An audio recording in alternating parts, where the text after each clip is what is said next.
आज के इस वीडियो में आप सभी का स्वागत है।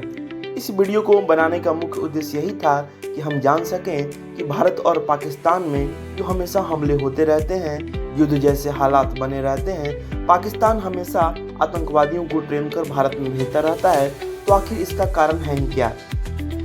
विभिन्न स्तरों पर विभिन्न लोगों द्वारा आपको दुनिया भर की कई तरह की बातें बताई जाएंगी कि या पाकिस्तान दोषी है, या फिर इंडिया दोषी है, या फिर ब्रिटेन जो कि हम पर 1947 तक राज करता था वो दोषी है, या फिर वेस्टर्न नेशंस जैसे कि अमेरिका दोषी है, या चाइना दोषी है, या फिर सऊदी अरब जैसे मुस्लिम ममालिक देश दोषी हैं। तो इस वीडियो में हम आज आपको यही बताने की कोशिश करेंगे कि आखिर भारत और पाकिस्तान का मसला है ही क्या। दूसरे नंबर पर हम बात करेंगे कि ये ख़त्म क्यों नहीं हो रहा। तीसरे नंबर पर बात करेंगे कि आखिर इसका इलाज क्या है। तो चलिए दोस्तों शुरू करते हैं। हम शुरू करते हैं बात 1947 से। 1947 से पहले भारत में मुस्लिम, हिंदू, सिख, बौद्ध और बाकी जितने भी भारत के धार्मिक लोग हैं यहाँ साथ मिलजुल कर रहते थे।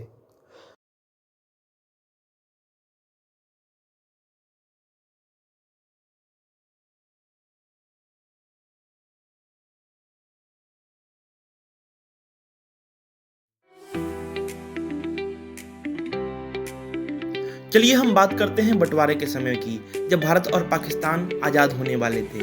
भारत और पाकिस्तान को आज़ाद होने का एक मूर्ख ही सोच सकता था, लेकिन एक ऐसा मूर्ख था जिसका नाम था मोहम्मद अली जिन्ना। उसने कहा कि अगर पाकिस्तान हमको अलग से नहीं मिला तो हम पूरे देश में दंगे करा देंगे। दोस्तों, ऐसा धूर्त आदमी सिर्फ कहा नहीं बल्कि कर ही दिया।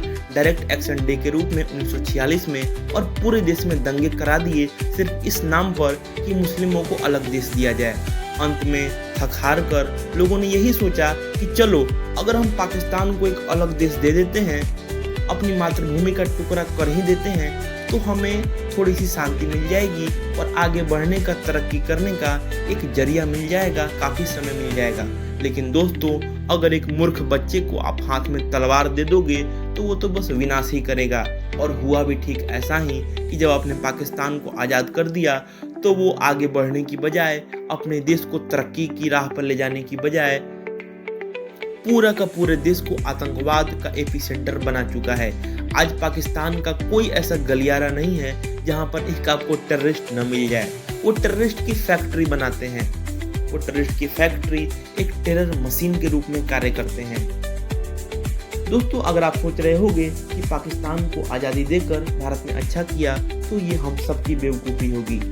1947 में जब भारत का विभाजन हुआ तो इस आधार पर हुआ कि जो भी जिस देश के महाराजा थे, क्योंकि भारत की विभाजन के समय लगभग 565 रियासत थी, यानी कि जब भारत का बंटवारा हुआ तो इस पूरे अखंड भारत में 565 रियासत थी। अंग्रेजों ने कहा इन रियासतों को कि या तो तुम पाकिस्तान के पास चले जाओ, या तो तुम इंडिया के पास चले जाओ, या फिर तुम अकेले रह लो, ये तुम्हारी मर्जी है। ये कहकर वो यहाँ से चले गए। बहुत सारे ऐसे रजवाड़े थे जो कि हिंदुस्तान का पक्ष लेने आए और हिंदुस्तान के साथ शामिल हो गए। इसमें करीब 552 रियासतें थीं। बाकी कुछ जो रियासतें थीं उन्होंने पाकिस्तान का साथ दिया और पाकिस्तान देश बनाया। इसमें एक देश का नाम आता है, वो है कश्मीर।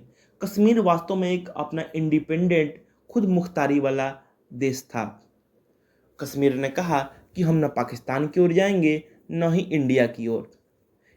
इंडिया ने इस बात को मान लिया दोस्तों कि चलो ठीक है, तुम अपनी आज़ादी स्वीकार करो, हमें तुमसे कोई मतलब नहीं है।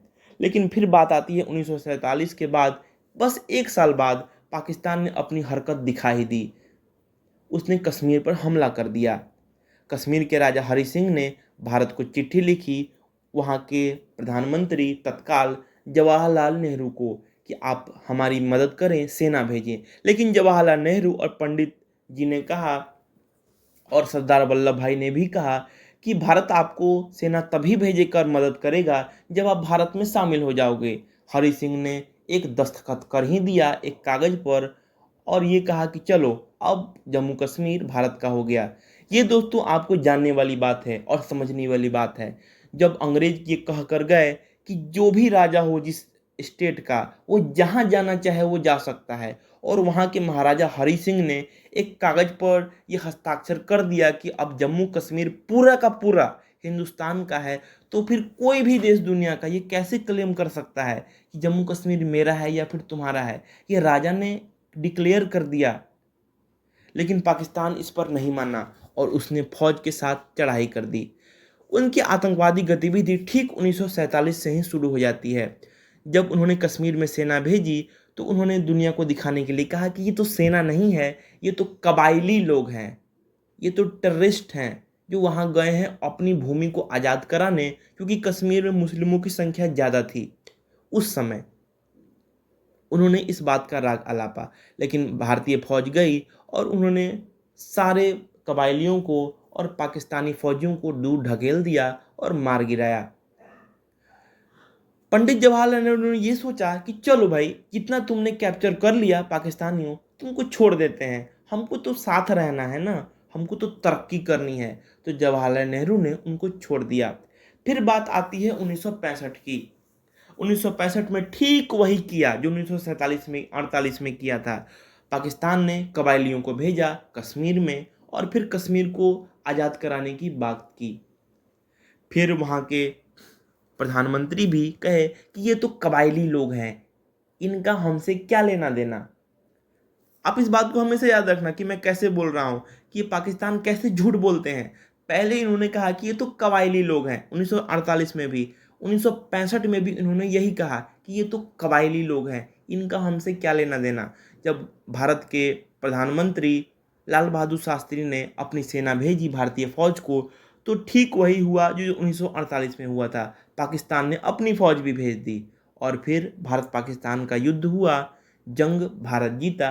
लेकिन भारत अभी भी पुराने ख्वाबों में जी रहा था कि चलो पाकिस्तान को छोड़ देते हैं, अगर पाकिस्तान को छोड़ देंगे माथा सहलाकर तो पाकिस्तान अब हमको नहीं काटेगा।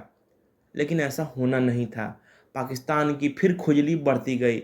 अब बात आई 1971 में। 1971 में दोस्तों हुआ ऐसा कि ये सेना जो कि अप्रशिक्षित थी, इसे इतना बड़ा देश चलाना नहीं आता था, पाकिस्तानी फौज, इन्होंने हिंदुओं को तो खैर जो किया सो किया, अपने मुस्लिमों को भी मारना शुरू कर दिया। पाकिस्तानी फौजियों ने बांग्लादेश में, जो कि उस समय उनका 1971 के पहले पूर्वी पाकिस्तान हुआ करता था, यहाँ भी पाकिस्तानी फौज ही रहती थी, उन्होंने बंगालियों का करीब 10 लाख से ज़्यादा औरतों का रेप किया, कई लाख लोगों को यूं ही मार दिया, कोई कारण नहीं था। और इस बीच ऐसा हुआ कि बहुत सारे पाकिस्तानी हिंदू मुस्लिम भारत में अपनी जान बचाने के लिए आए, तो भारत को दखल करना पड़ा। और फिर भारतीय फौज दोस्तों जहाँ जाती है वहाँ दीपावली मना कर आती है। और फिर बांग्लादेश को भी भारत ने अलग कर दिया, जो कि आज आप बांग्लादेश देखते हो भारत के पूर्वी भाग में, जो कि आप इस मैप पर देख सकते हो, ये वही बांग्लादेश है जो पहले पूर्वी पाकिस्तान हुआ करता था। लेकिन आज भारतीय फौज ने वहाँ जाकर पाकिस्तानियों को दूर खदेड़ गिराया। बात यहाँ भी नहीं रुकी।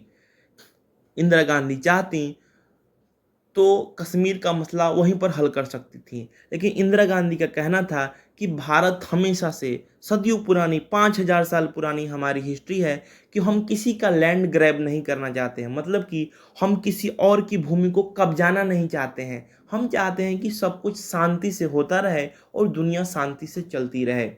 इंदिरा गांधी ने 93,000 पाकिस्तानी फौजियों को, ऐसा दुनिया के किसी भी राष्ट्र ने नहीं किया जो पाकिस्तान की नंबर 1 आर्मी ने किया। 93,000 पाकिस्तानी फौजियों ने अपनी पतलून उतारी, अपना बेल्ट उतारा और हिंदुस्तानी फौजियों के सामने सरेंडर किया। ऐसा तो पाकिस्तानी फौज ही कर सकती है, जो कि खुद को नंबर 1 कहती है, जो हमेशा सरेंडर करना जानती है, आत्मसमर्पण करना जानती है।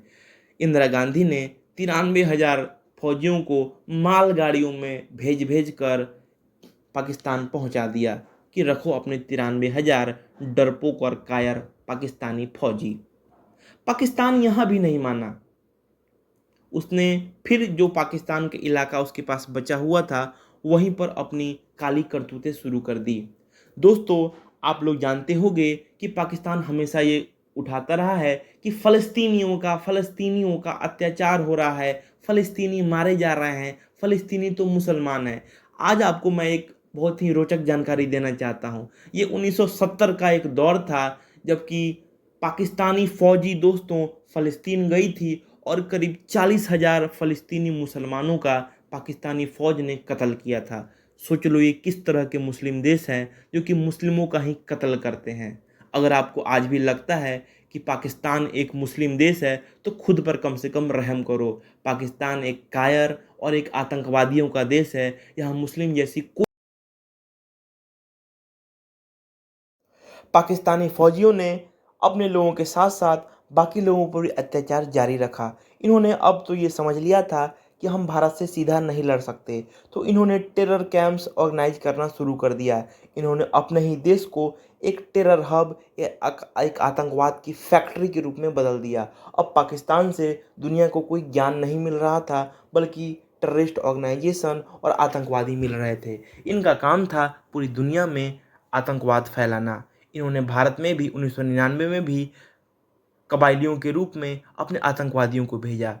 वही पुराना घिसा-पिटा राग अलापा, जैसा कि मैंने आपको पहले बताया था कि मैंने तो कुछ नहीं किया, ये तो कबायली लोग हैं। और जब भारतीय सेना गई तो वो देखती है ये तो पूरे के पूरे पाकिस्तानी फ़ौजी थे।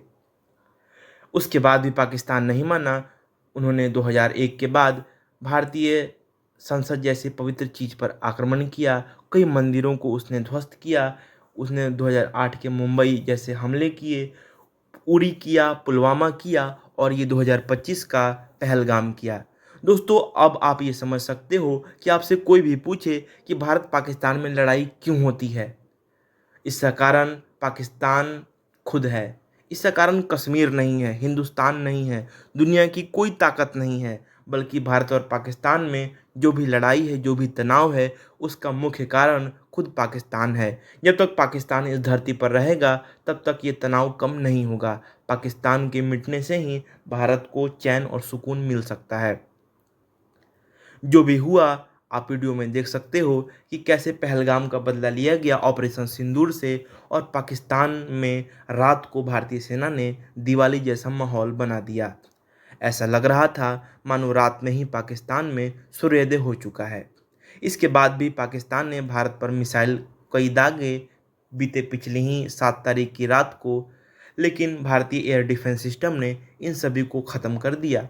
इसके साथ ही भारत ने फिर से लॉन्च किया है कार्रवाई और लाहौर, कराची, बाकी कई शहरों में, यहाँ तक कि पाकिस्तान के क्रिकेट स्टेडियम को भी अपने ड्रोन से निशाना बनाया और पाकिस्तानियों की तो पतलूनें गीली कर दी। आप इस वीडियो में देख सकते हो कि कैसे पाकिस्तान का जनरल मुनीर रो रहा है, यहाँ पर सुस्कियाँ ले रहा है। इसके बाद आप ये भी देख सकते हो कि